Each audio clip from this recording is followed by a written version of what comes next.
Richard, Hey, how's it going? 2016 is over. Welcome to 2017. It was a big year, 2016. We're going to talk all about it, all the key points and all the key highlights from 2016 in the karate world. But before we get there, we have to talk about a few things that come up here in 2017 before we get there. Of course, the first being on February 24th to the 26th, the Canadian National Championships at the in Quebec City.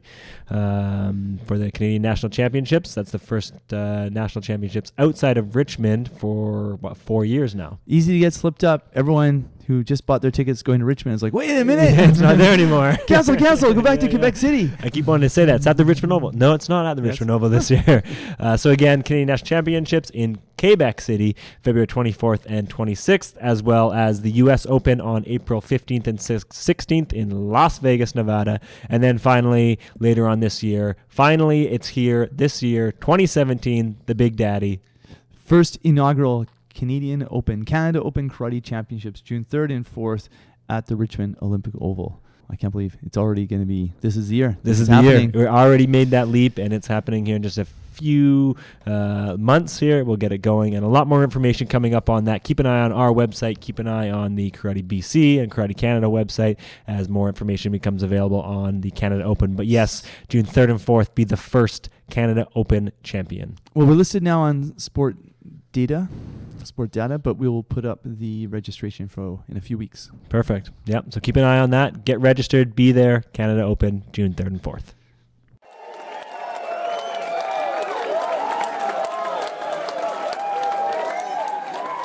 Karate 360, let's start the show. You will kick high and I will sweep low. From local to global, it's the thing that you love. Karate Sanrokumaru. Here we are, our first show of 2017. Karate 360 at you. I am one of your hosts, Kalan Anglos. I'm Richard Mosdell. And here we are again in the Kensington Studios in beautiful, windy, rainy Victoria, BC. Hope you all had a fantastic holiday season, whatever you guys did, wherever you were. I hope you enjoyed it, spent a little bit of downtime. You trained. You did squats and you trained. No downtime, no rests. You train and that's it. Richard, how's your last week been? Training and more training. And more squats and more push-ups. In Japanese, when you meet someone that you work with or know for the first time in the new year, you look at each other and you go, Akemashite omedetou gozaimasu.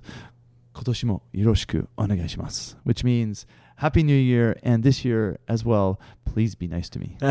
Yes. Well, there we go. And no one can see this, but I'm actually bowing to Kalan here on the mic. Yeah. When you talk to people and you have to kind of play the role, you're like, oh, I have to bow. Yes. Yeah. No, that's great. So again, here we are, 2017. What a great year 2016 was for karate. Lots of big things. Landmark year. We're going to get into it, but let's talk about what a strength and conditioning combat coach does over the holidays. Well, for the first time in a while that I can remember, I was able to take a little bit of time off. No way. It was great. I took about a week off and just did nothing. Went home, spent some time with some family, and a little much needed reset and break for sure. I saw a picture on Facebook of you climbing mountains in the snow. I was climbing them, not so much climbing them. I was more so being brought up them on a chair, and then I was more sliding down them. Snowboarding? Yeah, absolutely. Active rest, yeah. And it's just, actually I went up all by myself. I just wanted to get a little bit of me time, got to skip some of the lines when you're there by yourself. So just got up there. What did I say? I finished 2016 on top of the world, and starting 2017 and away you go. But yeah, it was great. Just had a little bit of me time, so it was good. That's awesome. Yeah. How about yourself? How was your kind of holidays with the family? Well, we started off Christmas Eve with the final practice of the year here at the club. That's right. I don't know if we talked about this. No, did we talk about the Senbonzuki Senbongiri? Maybe we did in the last episode. We talked about it in the last That's episode, right. Yep. Yeah. So we did that. And just kept everybody active. New Year's is a really big time. Is the event, party a time for Japan? Sure. Kids will get money and stuff like that. Otoshidama, it's called.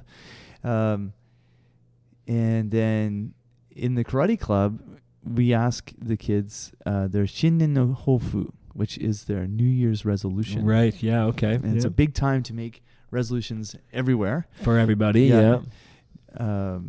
You know, I think this year the thing is new year, new me. But as I was telling you before, I mean, I don't do resolutions because, you know, how do you improve perfection? Yeah, that's right. Once you make it. Once you're there. Yeah. No, I'm the same way. I don't really make resolutions. I think we were talking about it earlier, you know, just you should always be kind of making changes and little tweaks and improvements as throughout the year. Why do we have to do it? But people like to do it. And you're right. New year, new me. Everybody's kind of, you know, making those jumps. And great. If it's something that gets you started on something, I think that's awesome. Absolutely. Yes.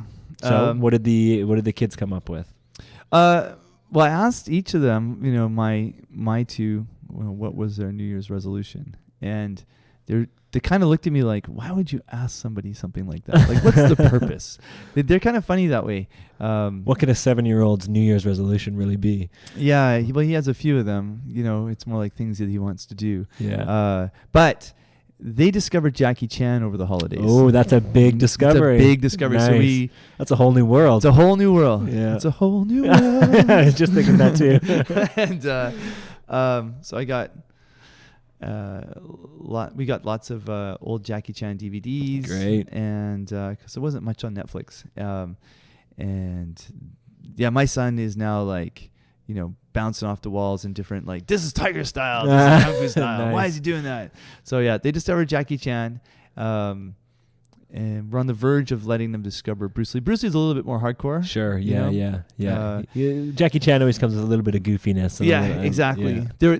He has been in some movies where he wasn't the main star, where they were restricted and they were adult. And those ones started, I'm like, oh, it's a massacre of like 1918 or something like that. So like, okay, a little bit much. Punch that DVD out. Yeah. Put another one in. But they discovered Jackie Chan, and I think now their resolution is to learn Tiger style. So nice. That's very good. Very good. And what about Leah, the wife? Does she have any kind of resolutions? Or I think, well, her resolution on New Year's Day was to teach herself Wanshu. Okay. So she watched the videos, got the books, and then showed it to me tonight. Sure. Yes. I said it looks like a drunken style of Wanshu, but it's a good start. And yeah, I think the whole family is excited about just doing new and different things. Sure. Yeah, that's what it's all there's about. a big trip to Japan coming up, so they're going to be away for most of March. And I'm curious now, we're going to have our New Year's walk for the club tomorrow. That's right. I'll do Kokai. So I'll be asking everyone what their, you know, karate New Year's resolution is. Yeah. I want them to have at least one thing. Yeah. Right? And we talked about this earlier too, and it's not something we did this year, but something we might do next year, is where we would have kind of a little sleepover in the dojo with all the kids and everybody. Come in New Year's Eve, bring your pajamas, bring your karate suit, sleep over, and then have them write their New Year's resolution, put it on the wall, and so it's kind of there and it's available for them, and that's good. And then wake up the next day, first of the year, and right to training, 6 a.m. Yeah, Here we exactly. go. No, I think it's a really good idea. I've heard of other clubs doing it, and have them come in and give the parents a night off. Yeah. You know, like, parents go out and have a really good time. We'll take care of the kids. Do it as a fundraiser for one of the nonprofit booster clubs. Sure. It'll be neat. And then, you know, so many kids, you know, don't ever make it to midnight. And I think we can have like a Jackie Chan movie watching night. Yeah, your kids would be into that for sure. Yeah. So I like the idea of doing things that are social and beneficial, because why do people want to do anything? Yeah. They want to do it with their friends. They want it, even if it's hard, they're actually kind of enjoying it. Yeah. Or they're enjoying the growth of it. So, and they have to see some kind of benefit in it, but even just the social aspect of hanging out and getting through it is good. Yeah. That's right. And people do things out of habit. I was just talking to Craig Sensei the other day, and, you know, he said once, you know, we were growing up, there was no internet or anything, right? Yeah. Right. So, you know, how many hours of TV did you watch after school till your parents came home? Right. So once you started karate, then if you could go to karate, you know, 3-4 times a week, that became a habit. Like, you just didn't, you didn't ever argue with your habit. Just, I'm supposed to go to karate and do my karate training and see my friends and get my workout and schedule my life around that. So for all you New Year's resolutioners out there, all you got to do is just get through the first few weeks, maybe for 6 weeks, say, and it should be a habit by then, and then you get to go. Anybody who goes to the gym or who works out knows that January is just crazy because it's all those New Year's resolutioners. Yes. It's just absolutely nuts. And you give it a few weeks and it's back to normal, that thing, and sometimes even quieter than before. So just kind of keep going, get that habit formed, and make it happen. Yep. As soon as the habit is formed, even like buying things, people, they do things out of, I was just reading it in the Harvard Business Review that so many things are not logical.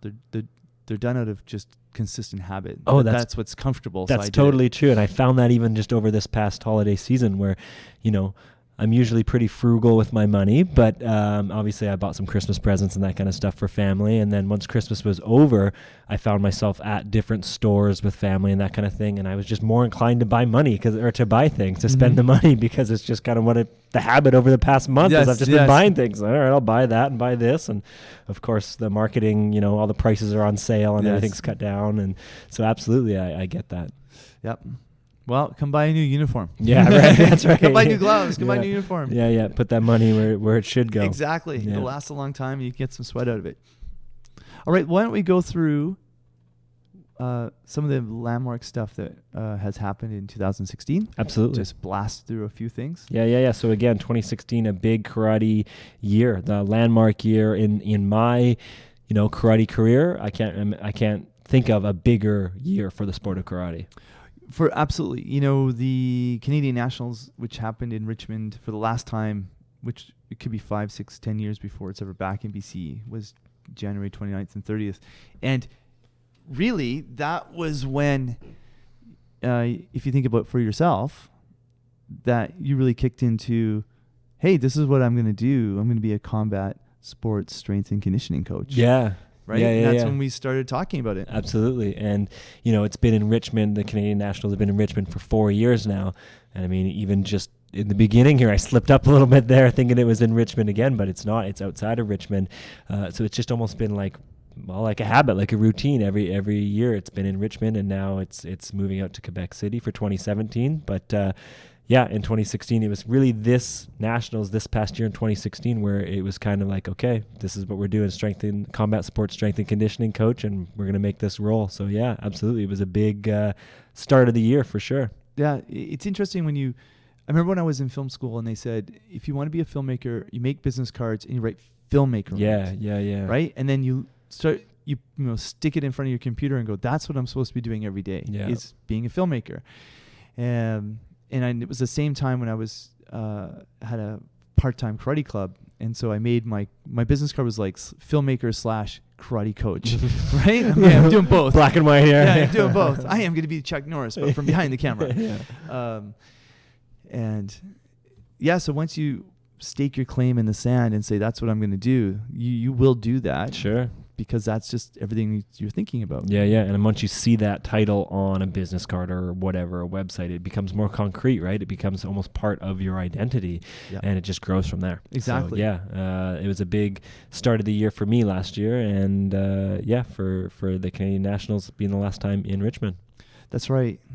The U.S. Open was in Las Vegas on April 7th and 8th, and this is a really big key event in North America. Yeah, I would say probably the biggest in North America. For sure. There's a lot of events there's a lot of karate events out there, but this one is, I'm going to say around 1,200 athletes, 12 rings. Yeah.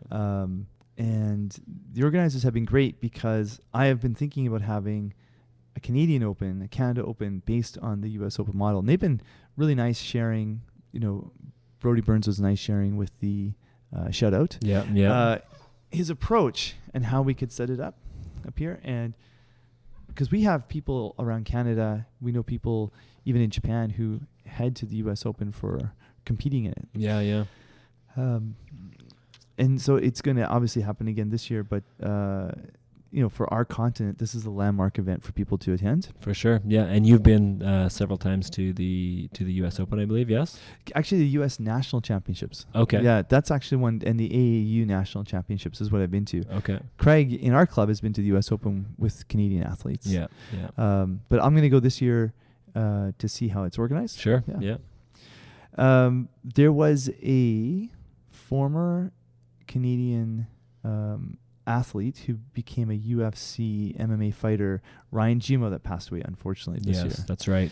I saw him compete at the 2003 Nationals when he won his heavyweight gold in the heavyweight division. Okay. Yeah. No, I never got the opportunity to see him. He was from Brunswick. And unfortunately, he had an argument with some people outside in a parking lot, and they hit him with their vehicle. Yeah. He passed away. Yeah. Which is unfortunate, obviously. So, but we've been trying to highlight on the show athletes that cross over, who can use karate and cross over to a professional, career. Sure. Yeah. And he was obviously a successful one. He made it to the UFC, and, somebody that I think a lot of karate athletes knew and almost looked up to as somebody that's gone a different route, but been able to make it work. So yeah, just unfortunate circumstance, really. That's right. July 14th to 17th this past year in 2016, there's the U.S. Nationals. Now, those you have been to. I have been to the U.S. Nationals, and they move around every year.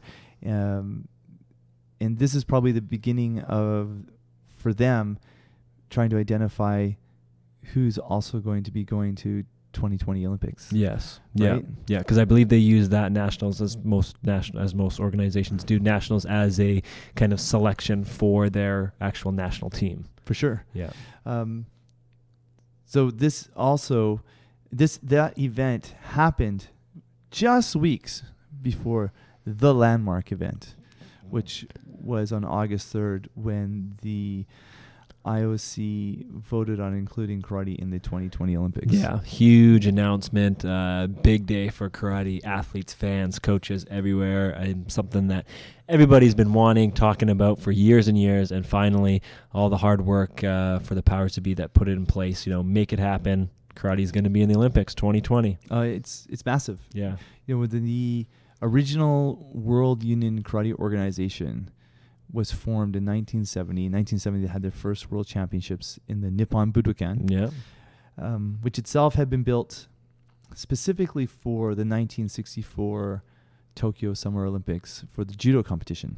Great facility. I've competed in it. It's on the cover of a book called yeah, it is. Yes, it is. It's going to be one of my Letterman jokes, so I just keep reminding the same thing. So he got accepted. This is a long process. If you think right back from 1970s, they were thinking about this. I think 1985, WUKO had its first recognition as the International Sport Federation for Karate. Okay. But not actually, and I don't know if it was in the World Games. It might have been in the World Games then.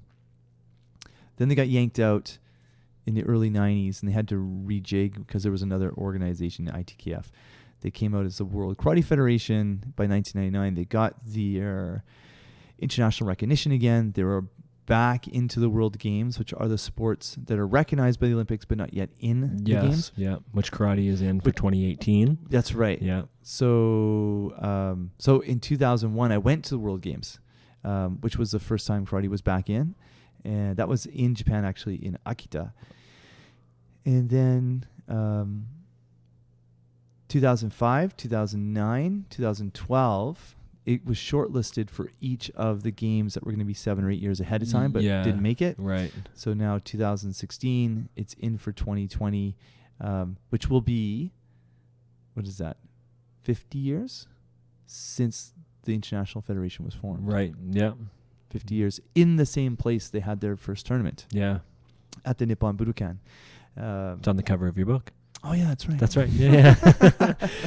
Yeah. Just a huge announcement. We had a little party here at Kenzen when they did the announcement, and they had some news outlets here.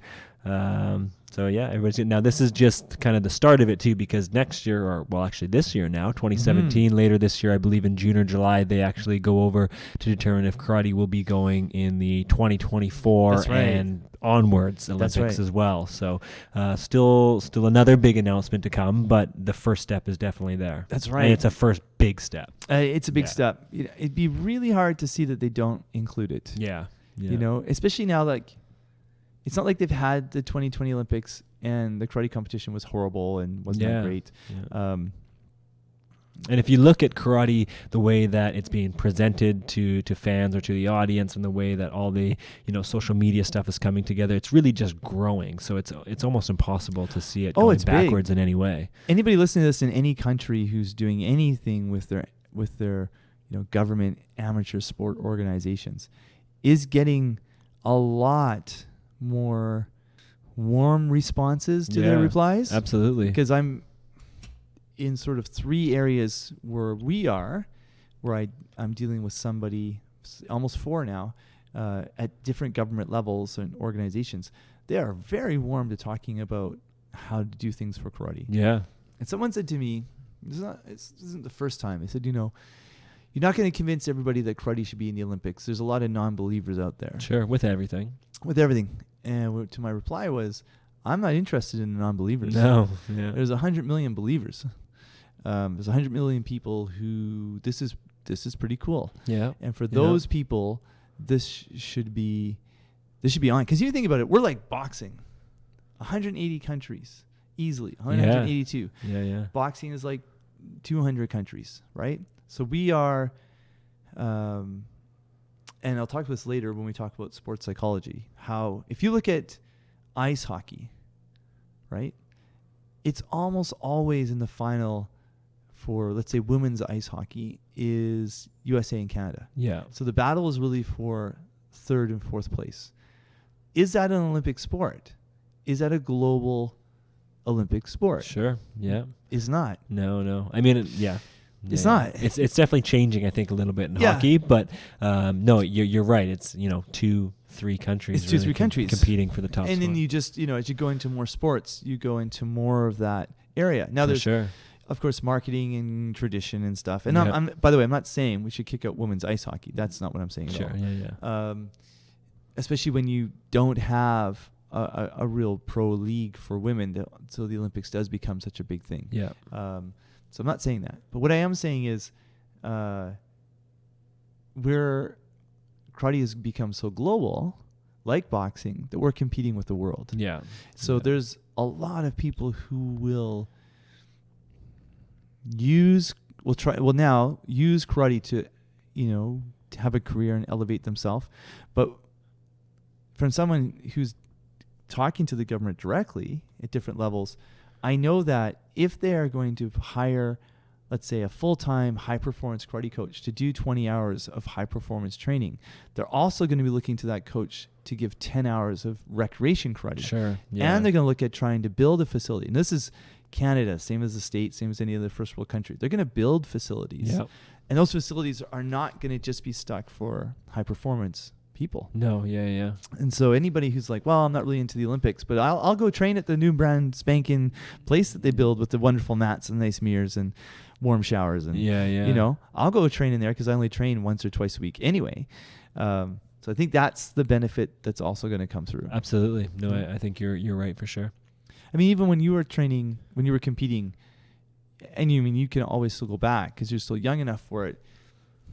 Now that the Olympics is out there, you must be thinking like, hey, wait a minute. I've got all this knowledge on how to train myself. And absolutely. And I mean, all these people asking too, right? Especially when they see you in your gear in the karate world type thing. They say, you going to go? Or are you going to try and make it type thing? And I mean, it's a little bit different for me, somebody who's making kind of that switch from an athlete, or already made that switch from an athlete to a coach and to more of a kind of a preparation role than an athlete role. But I mean, there's other people that are in my shoes that are thinking, no, I'm absolutely going to make that switch and now just go for it and just absolutely put all of my eggs into this karate basket and see what can come of it. And there's going to be lots of people, and it's great. Like I said, it's just going to bring more momentum to karate. Well, for sure. I mean, even if we look at the role that we've been able to establish for you, because karate became an Olympic sport. They said, okay, you guys have got to act like an Olympic sport. We're just strength and conditioning coach. All right, we got that in place. Then you've been able to be able to focus on developing that as a career, of which the 4 and 5-year-olds are going to benefit from it. Yes. And the right all the way through the higher performing athletes. Yes. And looking at how you can be a crossover coach, so you can take things from other sports, other combat sports, and bring it into karate. Yeah, absolutely. So it's big. It's big. It's a great great time for sure. Great time. Yeah. And there will only be 80 athletes on the floor in Tokyo. That's right. That's right. So for you 100 million that are, all eyes on this, and it's interesting, 80 of you are going to be on that Olympic stage. That's so right. That's exciting. And 4 years goes by pretty fast. I mean, we're already in 2017, so we're really only three and a half years. Yeah, exactly. It's going to fly. It's going to fly. Well, karate also got into the Youth Olympic, I'm going to say games. Yeah. It's going to be like Buenos Aires in 2018. Yep. Yep. So, which is for a younger age set, which is pretty great. Yeah. All right.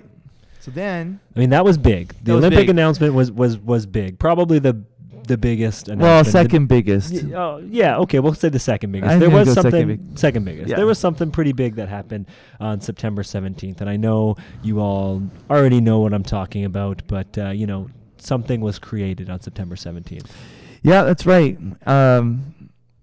It wasn't karate banter. It wasn't karate banter. It wasn't karate news. It wasn't karate news. It wasn't karate chop talk. Chop talk. No, that's right. Yeah, the list was sometimes funny, sometimes eye rolling. Yeah. But Karate 360 started September 17th. Yes, it did. 2016. 2016. So So that was our first episode, was September 17th. And, it wasn't that long ago, just a few months ago, really. But from then to now, things are already growing and already rolling for sure. Holy cow. I mean, we've done a live show already. Exactly. Yeah. Yeah. We've had interviews. We know a lot more about what our show is. Absolutely. And who we are when we come to it. We practiced quite a bit in August, by the way. That's right. We did. Yeah. We practiced. We got more comfortable being in front of the mics. Yes. Couple upload mess ups, kind of scripts. Yeah, this is just practice. Yeah. Practice. So it was a little bit of a learning process, but here we are now. And here's what we know about our show,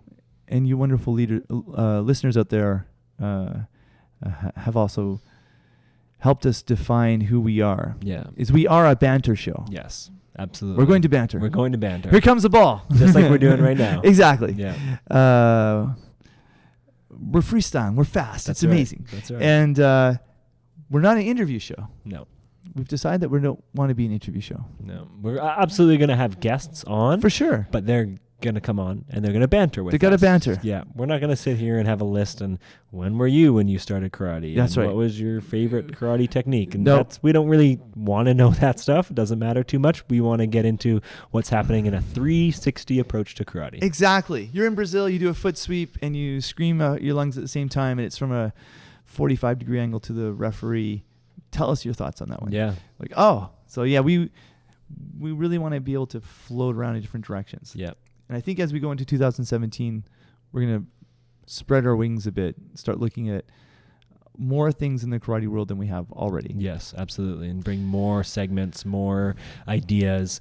Something we're going to get started in 2017 as well for all you listeners. We are going to get we're going to get video of us and put it on YouTube. So for those of you that listen to us on YouTube right now, where you're just seeing our little pretty Karate 360 logo, we are working on getting not just the logo, but our pretty faces as well in our studio here in Kenzen. So that'll be coming as well in 2017. Well, I was telling my wife, and I've got a face for the radio. That's yeah. So, but yeah, we want to get to the point where we're having video, but we've got to make it so that the bantering is just bantering. Yes, absolutely. And grab a coffee, grab your favorite drink, sit down, enjoy the show, yell at the mics, and groan at our jokes. Yeah. And for any of you out there that are wondering, why we haven't jumped on that video thing yet, is we want to bring it to you the best way we can. We don't want to just give you a mock version of the video thing. We want to perfect it first, figure out exactly what's the best way to bring it to you guys so that you guys get a better experience of Karate 360. So it's coming. It's coming.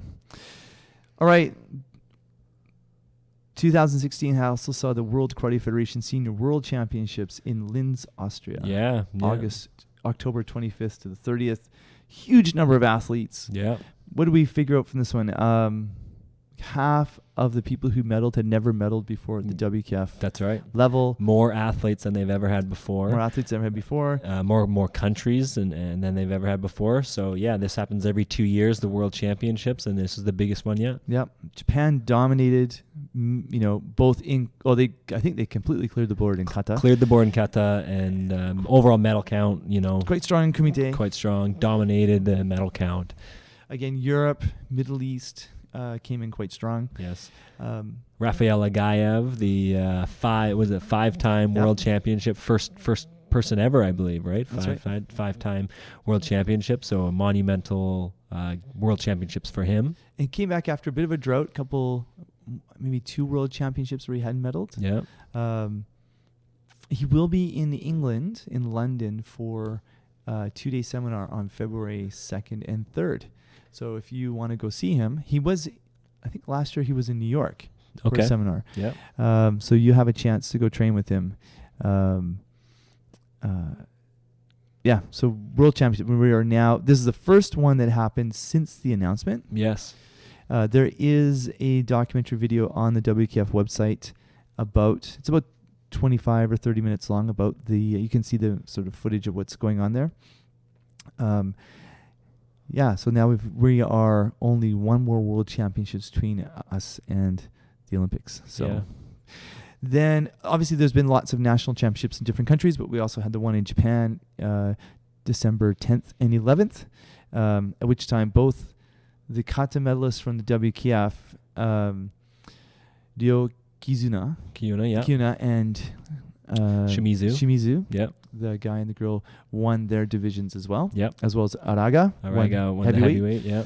Well, Araga won just the open. That's right. Open weight, yeah. But he had won the heavyweight at the WKF. Yep. So that happened in the Nippon Budokan, which is on the cover of the Sunny Leeds book. That's right. Which you can buy a copy, Volume 1. We have signed copies here in the office. And then finally, the late in 2016, the last thing we kind of want to talk about here is a little bit more Canada orientated, and the Karate Ontario, which was previously known as kind of new age now, is the Ontario Karate Federation change happening late December. Yeah, I think anybody in any part of the world knows the term karate politics. Yes. And some people don't want to be involved. Some people do want to be involved. So there was a Karate Ontario Association that was the official government nonprofit, sport organizing body. For reasons that really, I can't really talk about them because I really don't know. Sure. Yeah. I have my suspicions, like everybody else does. I think that organization still exists, but Karate Canada and the Ministry of Sport for that province, as of January 1st, are recognizing a new provincial sport organization, a new group called the Ontario Karate Federation. So it has the backing of Karate Canada and it has the backing of that province's government. They have a new website up and things have started. So if I was to say as a journalist, I could say, all right, let's go dig into the reasons behind this change. Maybe we'll talk about that another time. Sure. So I am someone who loves to talk about what's wrong with karate. Yeah. Let's bring it up. Which is great. Yeah. Let's talk about it. We can start with me and go down the line. But the first question I would have is the registration for the karate for the Canada Nationals is right at the beginning of February. So this new organization that started on January 1st has 31 days to select their team, whether they will run with the selection process that happened this is not a change of name. This is a purely new organization. Yes. So whether they recognize how the selection was done in the previous organization or that was recognized, or they have their own selection event. Ontario is the largest province in Canada. So for those athletes out there, let us know. Send us a message about what you've been told about what the selection process is going to be. Yeah, and as this information comes to us, of course, we'll bring it to you guys here on the Karate 360 podcast. Exactly. So 2016, we didn't want to dive in too deep because that would take more time. 6 episodes. Yeah, and go back and listen to the episodes. We talked about it as it happened. That's right. Yeah, so here we go. So that's the kind of 2016 review for the karate events. So again, A big year for karate. And if you need to remind anything, we talked about it in our previous episodes. But now what we kind of want to jump into, guys, is just some of our regular kind of scheduled segments. And the first thing we want to talk about is a little bit of tactical to karate performance.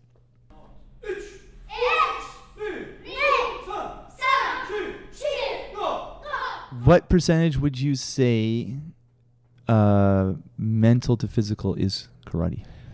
For percentage, I would say karate is... Actually, here we go. I'm going to steal a little old baseball term here. Right on. I think karate is... And I might even screw this up a little bit. It's 60% half mental. That's hilarious. 60% half mental. I might have got the actual number wrong on that. Yeah. I think it might have been 30% half mental, but that's a Yogi Berra old quote who said baseball is 30% half mental or something like that. But I think karate is, seriously, I think it's probably about 40% mental and 60% actual physical and skill based. I think in comparison to other sports, I mean, we can kind of clump the combat sports all in one, I think, but comparing it to other conventional sports like baseball or hockey and that kind of thing, I think the mental aspect is much greater in the combat sports and in karate as well than it is to those sports. But yeah, I would say it would be about 40% mental for karate athletes. It's such a big part of getting in, the lead up to a competition or a belt test or whatever. And then actually getting in there and doing it is just such a mental battle. So there's a big emphasis on your mental capacity, really. Yeah, I think in the old school days, they would say it's 90-10.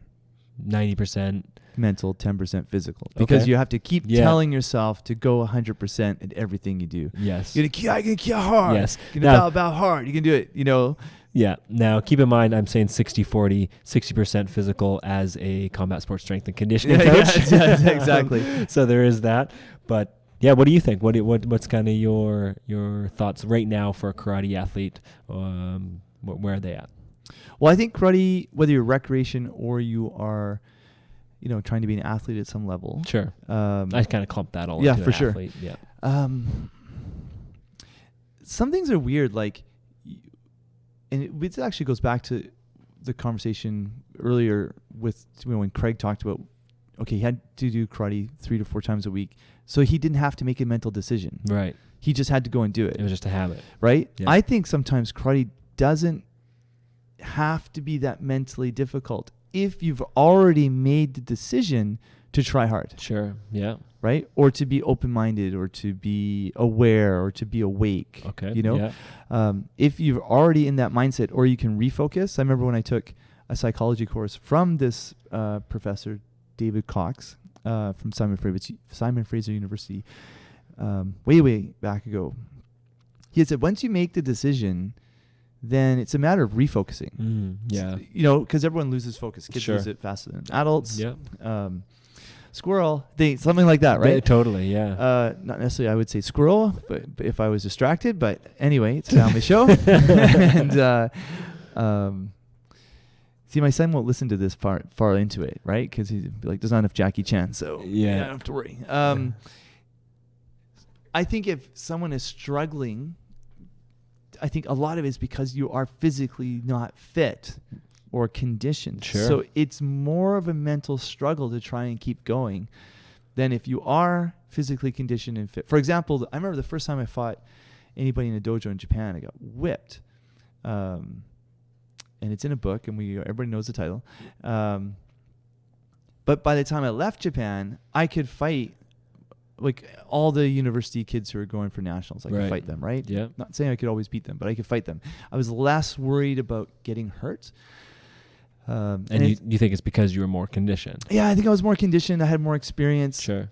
I had trained, I'd gone through different, sensei and coaches until I figured out, okay, well, part of it really is not the sensei, it's me. Sure. Right? Yeah. No, I think that absolutely applies to being in the process of training or in the process of competing. As you're doing it, the more conditioned you are, the better you're going to be able to mentally take whatever comes your way. And a lot of the stuff that comes with mental training, I think, is also leading up to those things. And how do you adapt to, and especially in karate and at karate belt tests or tournaments, things can change that you don't quite expect. So how do you adapt to that? How do you deal with that? Where do you park your mind? Where do you kind of go with that? So I think in terms of the actual mental aspect of it, I think you have to be mentally strong, not only in the middle of the performance, but also leading up to it. For sure. One thing I noticed is athletes, and myself too when I'm training, I have to train to the point where I can't barely breathe. Like I have to huff and puff. Yeah. That has to be a key. So over the break, I spoke again with Professor David Cox, and he laid out to me what it is to be a sports psychologist. You've probably seen in the MMA world, there's more people talking about going to a sports psychologist. Of course. Maybe it's 50% of the game. Yeah. Just a couple nights ago, there was the UFC 207. Yep. Where Ronda Rousey lost in 48 seconds. She sure did. Yeah. And everyone's got a theory on that. One is, learn to move your head and block punches. Yeah. So maybe she was mentally not in or out. What is your take on that? Because that's a strike. She was up against a striker. She was up against a striker. She was trying to make a point in striking, I think, and it was a mistake. There's a lot of heat, and I'm sure you've seen it, that her coach is kind of taking and getting on that. But I don't know. I think she just wasn't really in it to win it. I mean, even before that fight, she was talking about, after this fight, I'm probably not going to fight again. Mm-hmm. So it's like, okay, well, if you're already thinking about retirement, and especially in the UFC, in the fight game, if you're thinking about it, you should probably not be in there type thing. So I don't think she even should have been in there in the first place. I mean, she made $3 million, so it's kind of hard to say, which I worked out to be $111,000 per punch to the face. Nice. So it was a good paycheck, I guess, for her, but I don't think she necessarily wanted to be in there. Yeah. Well, and after taxes and agents and managers, and she's got $500,000. Yeah, of course, yeah. No, it's good that you brought that point up because, did she really want to be in it? She broke one of the three main rules of Antonio Seba Sensei, the famous Kumite coach, was that she went out to challenge someone who was a better striker than she was. Yep. So she was stronger than she was within the first 30 seconds. And she's trying to make a point. Trying to make a point where she should have tried to tire that person out and wait. Yes, had more tactics. She really should have had a different game plan. And maybe she did, but maybe she didn't execute it. No. Yeah. Well, so talking to Professor Cox about having a sports psychologist, because one of the reasons I reached out to him, other than I took a course from ages ago, was that he has been the lead psychologist for wrestling athletes who've won Olympic gold medals, right? For two of them, as well as some that have won on a regular basis. I mean, he's worked with pro ice hockey, pro soccer, pro tennis. He was on the tennis circuit for the Grand Slam circuit. Okay. And then with the national teams for basketball, curling, rugby, snowboarding, tennis, and wrestling. And so the first thing he wanted to fill me in before we chatted about what it means to be what you should do as a combat sport athlete or even trainer, as a practitioner, to think about how to approach doing martial arts. He wanted to give me kind of a background on his sort of thoughts. First, there's a lot of people out there who claim to be like a mental trainer, but have actually never done any psychology classes. Sure, yes. So they do have, in the States and in Canada and probably other countries, they do have sports psychologist associations. Sure, yeah. And he said also there is a thing where there's a difference. It's almost now you call yourself a clinical sports psychologist. And the reason for that is you see an athlete and they go, well, I'm nervous about today's match or game or whatever. I'm not sleeping or something like that. So he goes, okay, this is a performance issue that a sports psychologist can handle. But then the next athlete will be, listen, I'm depressed. Right? Yeah. And could be because of the pressure of competition, but it's also I'm having troubles with my spouse or girlfriend or whatever. Because this is more of a clinical situation. And you might have to refer that person to a clinical psychologist. Right. It's less about performance. Yes. It's affecting performance, but performance is, the program that they're in is not causing the problem. Yeah. But only as a clinical psychologist could you recognize that. That makes sense. He said when he's been to a lot of Olympics with a lot of these different national teams, and he said that an integrated support team, an IST, right? Which is like your doctor, your sports massage therapist, your psychologist, your nutritionist, yes, you know, your whole team. The whole team, right? Yeah. So when you're in a different country and someone goes, I'm depressed, suddenly that sports psychologist has to be able to do clinical psychology on the spot, right? Because it might be somewhere where they can't access any proper local services. Sure.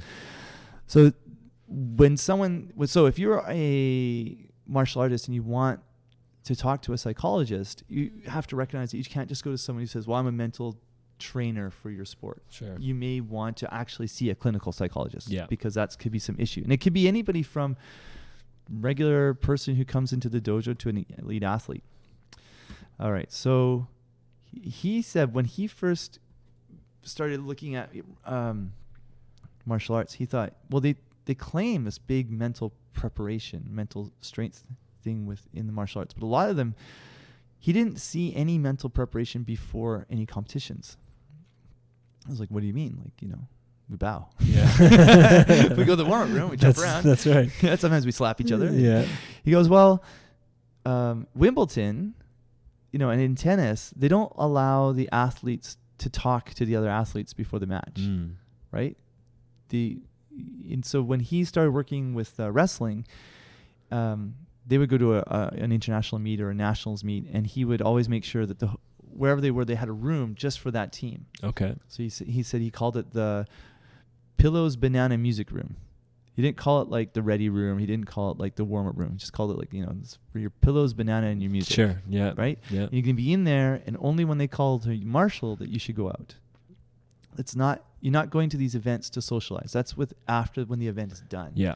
And that makes sense because you want to reduce the amount of distractions, really. You know, and that sort of thing. So that's one of the first things. And he says, as soon as he started doing that with the wrestling teams he talked to, it was one of a series of steps that they started to do really, really well. Sure. Not just sports psychology, but this. I remember in the course that he taught, he had there was a junior world soccer tournament coming up, and the Canadian team had built like this amazing field, like, you know, state of the art, and they had the guys like staying on the side of the field in these beautiful like 3-star hotels, and they were training.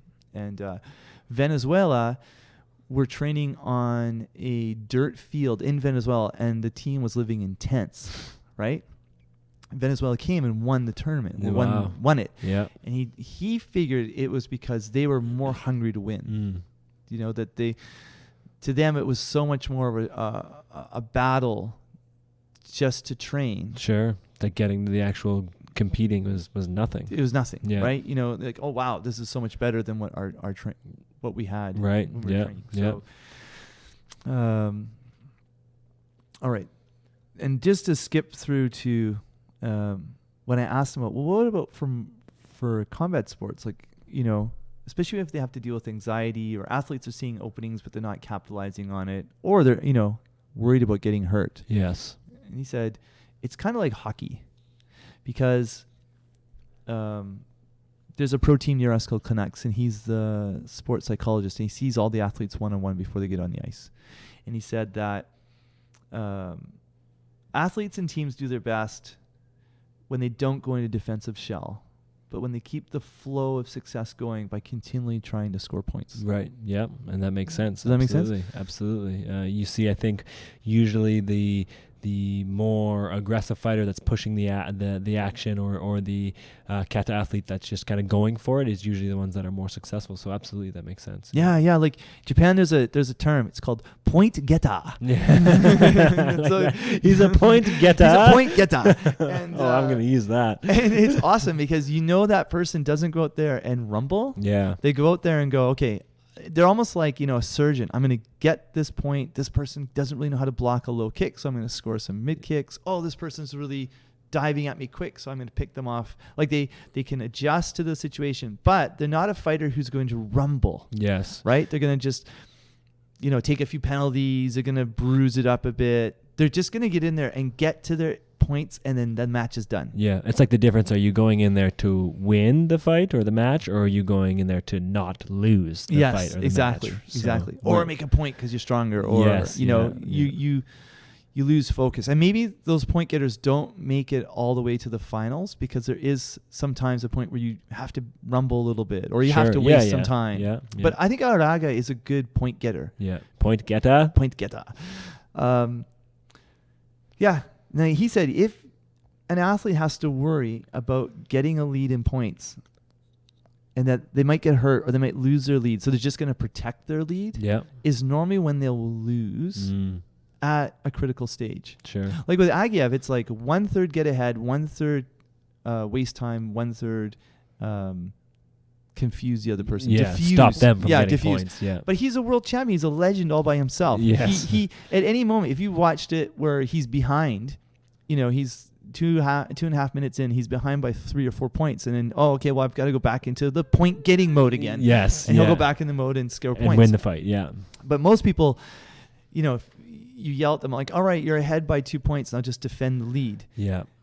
Is that person going to be on the world's podium? Yeah.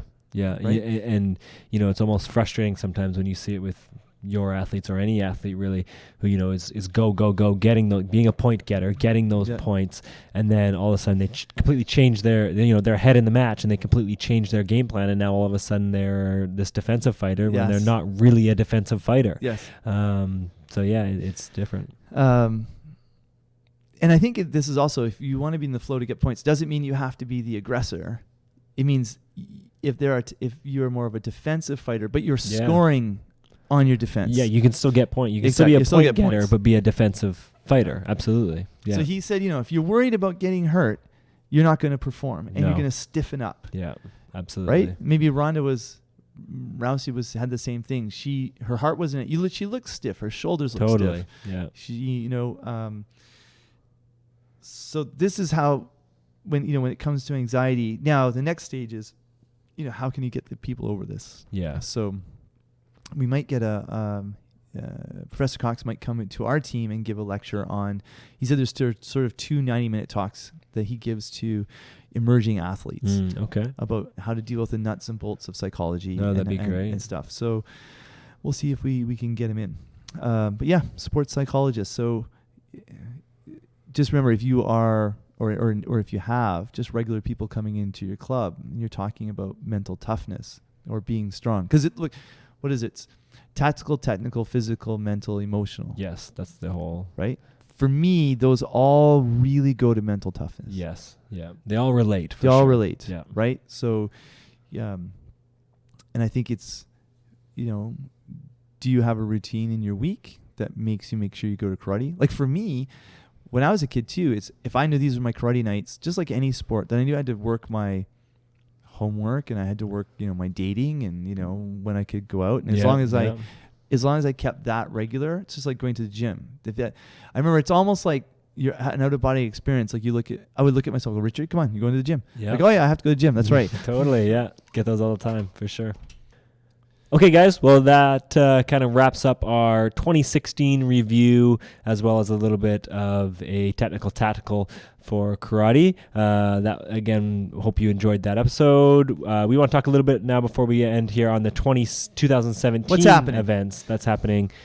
Who's playing where? Who's playing where, what they're doing. So the first kind of big event that we have happening here in 2017 is the Canadian National Championships on February 24th to 26th in Quebec City. Battle of the Bands. Battle of the Bands, yeah. The nation bands, yeah. It takes just as long for us from here to get to Quebec City as it does to go to Tokyo.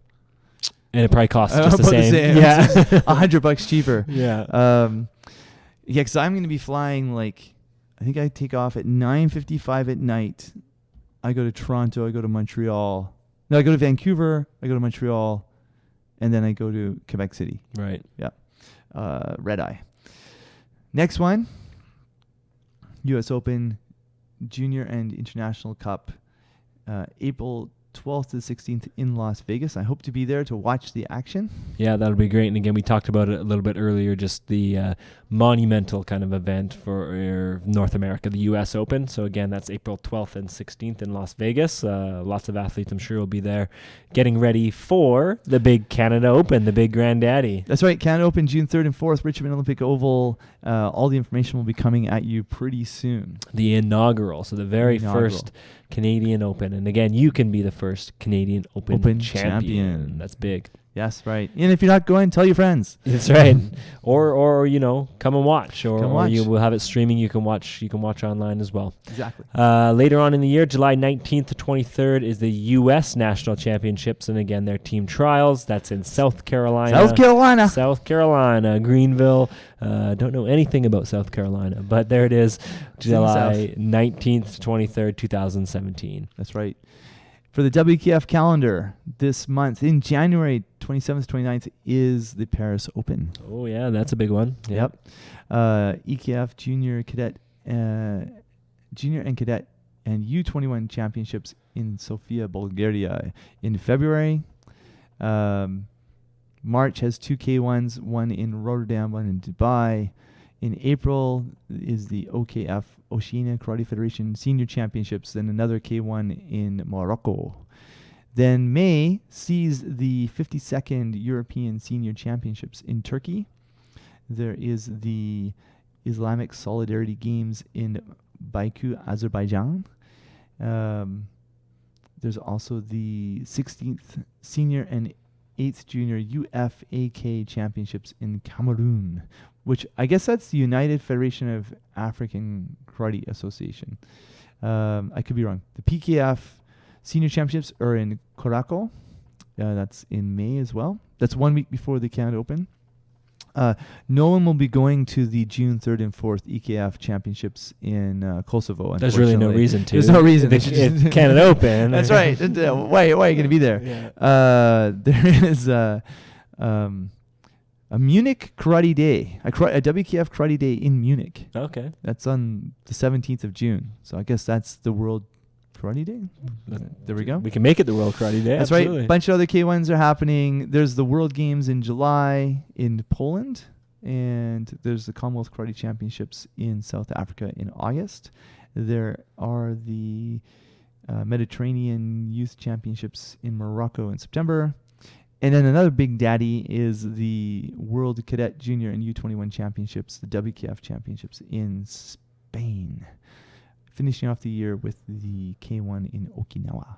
So there it is. That's the WKF events for 2017. You can go to the website wkf.net for all that information on that. For all our information, you can catch us at www.karate360podcast.com. We post a bunch of stuff on there. We post our episodes as well, and anything we kind of talk about goes on there as well. We're everywhere, right? Aren't we on like iTunes, SoundCloud? Like you have an iPhone, you have an Android. Whatever you got, you got carrier pigeon. Just come pick it up. No, take you back on the notes. That's right. YouTube, wherever you can go, you can find Karate 360. So make sure you subscribe, make sure you follow us, and again, join in our conversation. You can find us on Twitter, Karate Podcast, and again, we're on Facebook, Karate 360. And yeah, let us know what you guys think. If you want us to talk about something, let us know. We'll bring it up. And it's been a great year. I think we'll have a t-shirt contest. Let's try and organize that for an episode or two. Let's do it. Yeah. T-shirt contest. Let us know, and we'll figure out how to do that, and then fire off some people some t-shirts. That's great. I also thought about making a karate, like that, our logo, getting it like a bobblehead. Okay, yeah. And then sending it from club to club. So you send it to a club, and then they take a picture and they send it to us. Right, so here's the Karate 360 bobblehead in front of the Eiffel Tower or in some karate club, and they're like, okay, can you just send it to the next club? Yeah. Like I know it's going to cost you $5, but just send it to the next club. Yeah. No, that's a great idea. So keep an eye for lots of stuff from us and on that in 2017. All right, and from our massive production studio and all the staff and the cast and crew. Thanks a lot, Kalan. Thank you, Richard. Great first show of the year. And again, big things coming from Karate 360 in 2017. You guys stay tuned. Thanks for listening. Again, every Monday morning, we got our new episodes, so keep an eye out for that. That's right. I'm Richard Mosdell. I'm Kalan Anglos. Thanks, guys. We'll talk to you guys next week. Sanrokumaru.